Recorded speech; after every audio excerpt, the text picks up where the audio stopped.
উল্লেখ করছেন। আল্লাহ রাব্বুল আলামিন কোরআনুল কারীমের সূরা বাকারা ২৭ নম্বর আয়াতে বলছেন, ওয়াইফসিদুনা ফিল আরদ, যারা জমিনে ফাসাদ সৃষ্টি করে, যারা জমিনে সন্ত্রাসী কার্যক্রম বজায় রাখে, উলাইকা হুমুল খাসিরুন, এরাই হচ্ছে ক্ষতিগ্রস্ত, এরাই হচ্ছে জাহান্নামীদের অন্তর্ভুক্ত। কাল কিয়ামতের মাঠে যারা ক্ষতিগ্রস্ত, যারা জাহান্নামে যাবে, ওরা হচ্ছে এই শ্রেণীর যারা জমিনে ফাসাদ সৃষ্টি করে, জমিনে সন্ত্রাসী কার্যক্রম বজায় রাখে।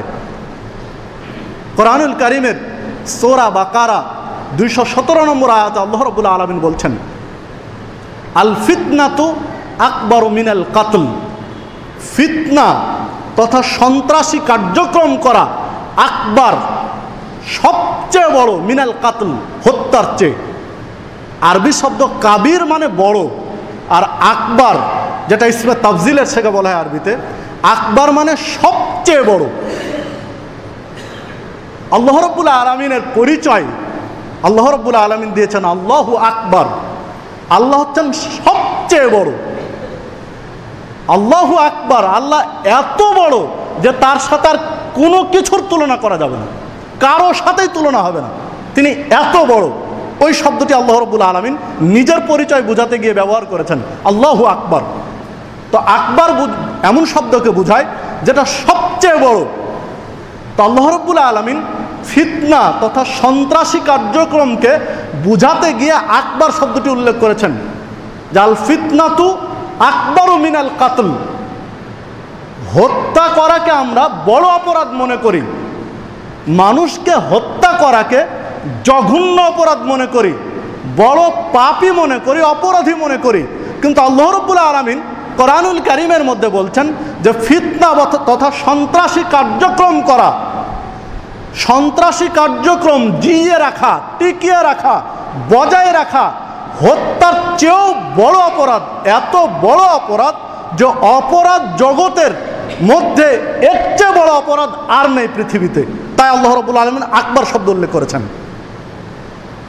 আল্লাহ রাব্বুল আলামিন কোরআনুল কারীমের সূরা বাকারা ১৯১ নম্বর আয়াতে বলছেন, আল ফিতনাতু আশাদ্দু মিনাল কতল, ফিতনা তথা সন্ত্রাসী কার্যক্রম টিকিয়ে রাখা, বজায় রাখা, চালু রাখা, আশাদ্দু মিনাল কাতল, হত্যার চেয়েও গুরুতর অপরাধ। হত্যার চেয়ে বড় অপরাধ হচ্ছে ফিতনা তথা সন্ত্রাসী কার্যক্রম। কারণ যদি হত্যা করা হয়, একজন ব্যক্তিকে হত্যা করা হলো, সে পৃথিবী থেকে সরে গেল, ঝামেলা অনেক কমে গেছে, বেশি মানুষ এর সাথে জড়িয়ে নেই।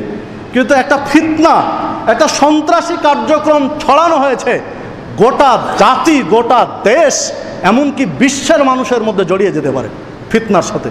কিন্তু হত্যার সাথে সবাই জড়াবে না। ধরুন এই পাড়ার একজনকে হত্যা করা হয়েছে, কি হবে?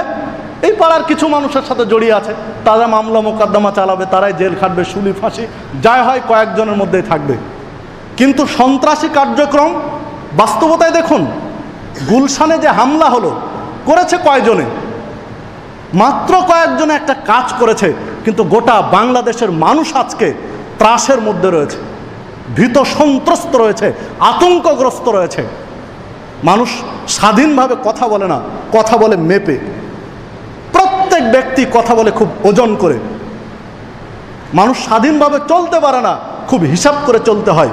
ঘটনার পর থেকে দেখুন বাস্তবতা, বহু মানুষ, যা আজকেও এক ভাই তথ্য দিলেন যে এই ঘটনার পরে তার দাড়িগুলো কেটে ছোট করে দিয়েছে। রাসূলের সুন্নাত যে বিষয় আল্লাহ রাসূল বলছেন, ওয়াফুল লিহিয়া কাসসুস সারেব, তোমরা গোপ ছোট করো, যা পারো যতদূর পারো ছোট করো, সমস্যা নেই, কিন্তু দাড়ি ছেড়ে দাও। এটা চাঁচা, সাইজ করা, ছোট করা কোনো বিধান নেই, ছেড়ে দিতে বলেছেন। অথচ দেখুন কয়েকজন মানুষ একটা সন্ত্রাসী কার্যক্রম চালালো, বহু মানুষ বাংলাদেশের যারা রাসূলের সুন্নাতকে কেটে দিয়েছে। কতটা ভীত সন্ত্রস্ত হলে, বহু মানুষ ধর্মীয় বই পুকুরে ফেলে দিয়েছে, বহু মানুষ ধর্মীয় বই পুড়িয়ে ফেলেছে, বহু মানুষ ধর্মীয় বই আর পড়তে চায় না। এমনভাবে সন্ত্রাসী কার্যক্রম দেশের মাঝে জিয়ে বসেছে মাত্র একটা ঘটনাকে দিয়ে। তাহলে একজন হত্যা যদি হতো, হত্যার সাথে কয়জন জড়িয়ে থাকতো? কিছু মানুষ, গোটা দেশের মানুষ জড়াতো না, কিন্তু আমরা জড়িয়ে গেছি সবাই এর মধ্যে ভীত সন্ত্রস্ত। হত্যার চেয়েও যে সন্ত্রাসী কার্যক্রম বড় অপরাধ, এটা আল্লাহ রাব্বুল আলামিন ১৫০০ বছর আগে বলেছেন। একজন মুসলিম তিনি যদি মুসলমান হন, তিনি যদি কোরআন সুন্নায় বিশ্বাসী হন, কোরআন সুন্নায় অগাধ বিশ্বাস তার যদি থাকে, তার আকীদা, তার ঈমান যদি বলিয়ান থাকে কোরআন সুন্নাহর উপরে, ওই ব্যক্তি সন্ত্রাসী কার্যক্রম করতে পারে না, অসম্ভব। গোটা জাতিকে, গোটা দেশের মানুষকে এই বিপদে ফেলে দিতে পারে না, অসম্ভব, হতে পারে না এমনটি। আল্লাহ রাব্বুল আলামিন কোরআনুল কারীমের সূরা নিসা ৯৩ নম্বর আয়াতে বলছেন, ওমা ইয়াকতুল মুমিনান মুতাআম্মিদান ফাজাযাউহু জাহান্নাম খালিদান ফিহা। কোনো ব্যক্তি যদি ইচ্ছাকৃত আরেকজন মুসলিম মুমিনকে হত্যা করে, ইচ্ছা করে একজন ব্যক্তি যদি আরেকজনকে হত্যা করে, তাহলে তার ঠিকানা হলো জাহান্নাম, খালিদিনা ফিহা, চিরস্থায়ী সেখানে বসবাস করবে, তার আসার সুযোগ নেই। একজন ব্যক্তি বড় পাপ করেছে, ব্যভিচার করেছে, একজন ব্যক্তি সুদ খেয়েছে, একজন ব্যক্তি ঘুষ খেয়েছে, একজন ব্যক্তি আর কোনো অপরাধ করেছে, চুরি করেছে বা ডাকাতি করেছে, এই লোকটি তার অপরাধের কারণে জাহান্নামে যাবে।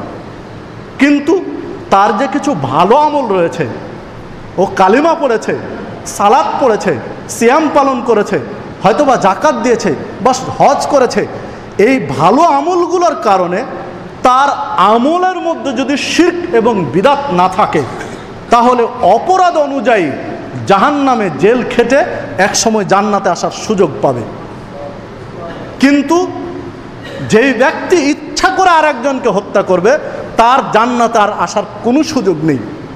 চাই তিনি হাজি হজ করা মানুষ, চাই তিনি সালাত পড়া মানুষ, চাই তিনি সিয়াম পালন করা মানুষ, যাই করুন না কেন, যদি কাউকে হত্যা করে ইচ্ছা করে, ওই লোকটির জান্নাতে আসার আর কোনো সুযোগ নেই, স্থায়ীভাবে তাকে জাহান্নামে থাকতে হবে।